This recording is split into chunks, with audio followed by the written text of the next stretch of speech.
Hello guys, एक बार और आपका बहुत बहुत स्वागत करता हूं अपने इस चैनल में। और आज हम डिस्कस करने वाले हैं आपके साथ जो है PG college Chhindwara MA third semester English literature के सिलेबस के बारे में। तो जैसा कि आपको पता होगा कि एमए में यदि आप पढ़ते हैं, जो कि एक मास्टर डिग्री होती है, किसी भी सब्जेक्ट से आप पढ़ते हो तो आपको एक सेमेस्टर में 4 सब्जेक्ट कंप्लीट करना होता है और प्रत्येक आपके 40-40 मार्क्स के रहते हैं। टोटल आपके 400 मार्क्स यहाँ पर रहते हैं एक सेमेस्टर के।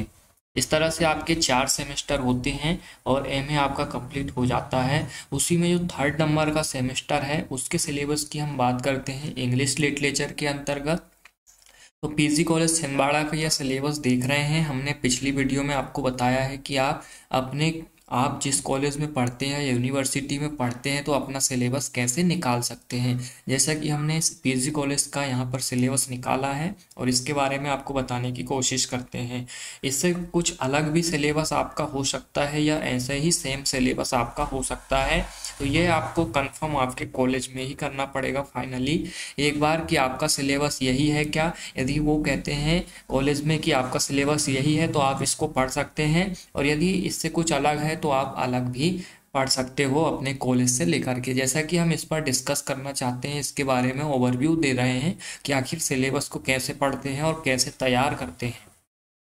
तो आप देख सकते हैं कि जो पहला पेपर है वो क्रिटिकल थ्योरी का है। इसमें 42 नंबर का आपका जो है एग्जामिनेशन होगा रेगुलर वाले के लिए, और जो है सीसीई का आपको 8 मार्क्स दिया जाएगा। ठीक है, अब इसमें 5 यूनिट में ये डिवाइड है। यहाँ पर आप देख सकते हैं प्रत्येक यूनिट से एक एक नंबर के, दो दो नंबर के, या चार चार या पाँच पाँच नंबर के जो है एक एक क्वेश्चन आपसे पूछे जाएंगे।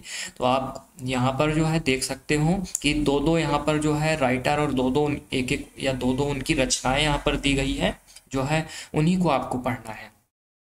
जैसा आप देख सकते हैं कि क्रिटिकल थ्योरी के अंतर्गत यूनिट 1 की हम बात करें तो यूनिट 1 में जो है दो राइटर आपको यहाँ पर दिखाई दे रहे हैं।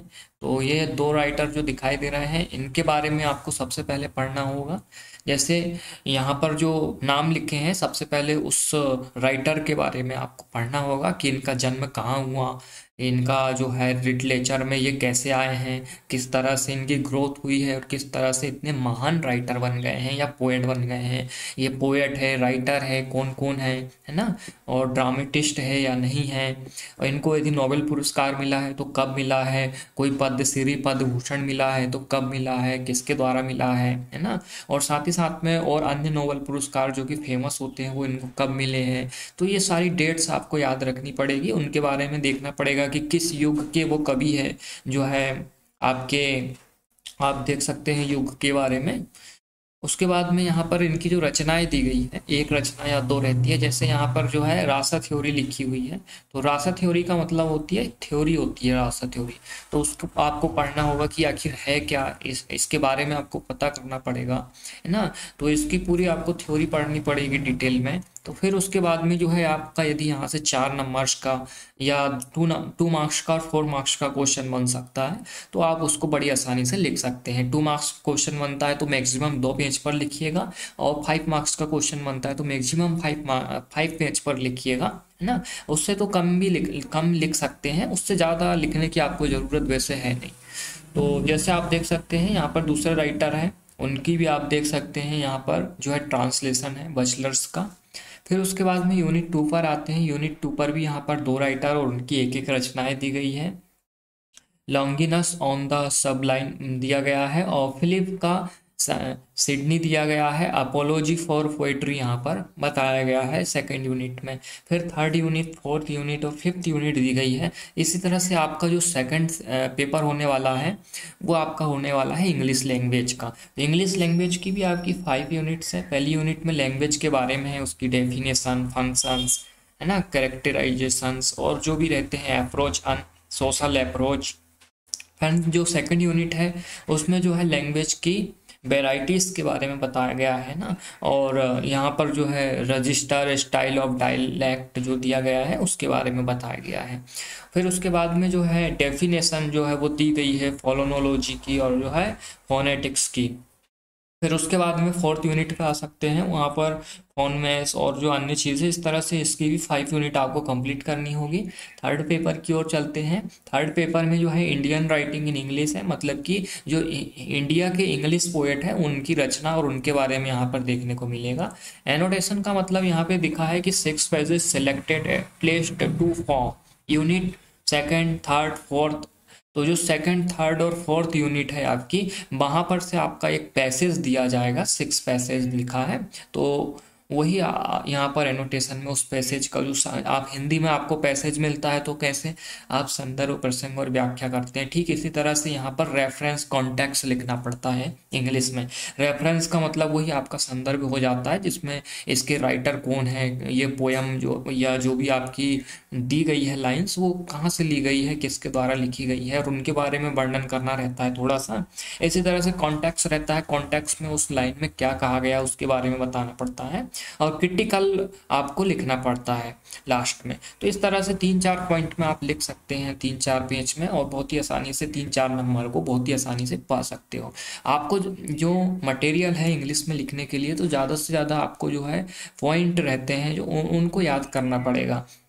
जैसा कि आप देख सकते हैं, जो फेमस राइटर रहते हैं उनके फेमस क्वाट्स रहते हैं, तो उन क्वाट्स को आप याद रख सकते हैं, और उसी को उस राइटर के बारे में या उससे संबंधित कोई भी रचना आती है तो उन क्वाट्स को लिख करके उनका एक्सप्लेनेशन कर सकते हैं। तो इस तरह से आपकी जो है ज़्यादा से ज़्यादा पेज भराए जा सकते हैं, लेकिन रिलेटेड टू क्वेश्चन, आपको क्वेश्चन में क्या पूछा गया उससे रिलेटेड चीज़ ही लिखनी है, बाहर से और कुछ भी नहीं लिखना है। और अपनी ग्रामर का बहुत अच्छे से ख्याल रखना है, आपकी ग्रामर गलत नहीं होनी चाहिए, और साथ ही साथ में जो है जो स्पेलिंग है वो मिस्टेक्स आप ना करें, क्योंकि यदि आप ज़्यादा स्पेलिंग मिस्टेक्स करोगे तो आपको आपके जो मार्क्स है वो काट लिए जा सकते हैं।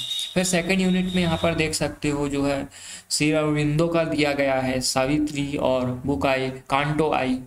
इस तरह से जो है टैगोर का यहाँ पे गीतांजलि दिया गया है, और जो है एपीजे अब्दुल कलाम का जो है विंग्स ऑफ फायर दिया गया है ना। इसी तरह से और भी रचनाएं हैं, उनको आपको पढ़ना होगा। आप बात करते हैं अंतिम जो थर्ड सेमेस्टर का जो फोर्थ पेपर है, इसमें जो है आपका ऑप्शनल होते हैं, जो लास्ट के 2 पेपर बता रहा हूँ ऑप्शनल होते हैं। यदि आपके कॉलेज में आपको कोई और सब्जेक्ट लेना है तो आप ऑप्शनल में और भी सब्जेक्ट को सेलेक्ट कर सकते हैं, और उसका सिलेबस अलग रहेगा।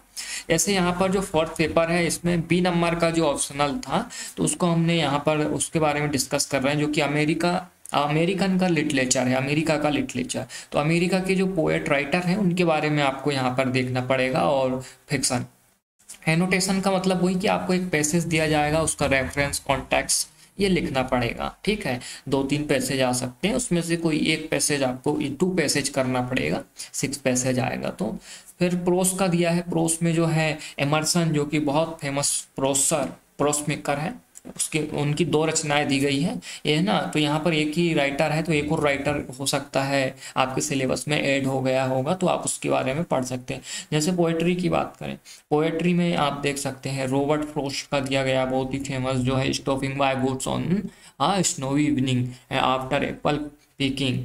इस तरह से रोड नोट टेकन ये भी दिया गया है, तो इन सभी को आपको पढ़ना होगा, ड्रामा में भी और फिक्शन में भी। तो इस तरह से जो है आपका ये सिलेबस हो जाता है, और सिलेबस में आपको ये भी पता चल गया होगा कि CCA का आपको 8 मार्क्स दिया जाएगा, और जो है 42 मार्क्स आपको जो है आपको जब थ्योरी लिखोगे तो उस पर डिपेंड रहेगा आप कैसे थ्योरी लिखते हैं और कितने मार्क्स आप पाते हैं। तो आई होप कि आपको क्लियर हो गया होगा कि जो सिलेबस है इंग्लिश लिटरेचर का जो है MA थर्ड सेमेस्टर का, वो भी PG कॉलेज छिंदवाड़ा का, आखिर क्या सिलेबस है और किस तरह से आपको पढ़ना है, कैसे चीज़ें को तैयार करना है। तो चलिएगा मित्रों, फिर मिलते हैं बहुत ही जल्द एक नए वीडियो के साथ और एक नए टॉपिक में। जब तक के लिए गुड बाय।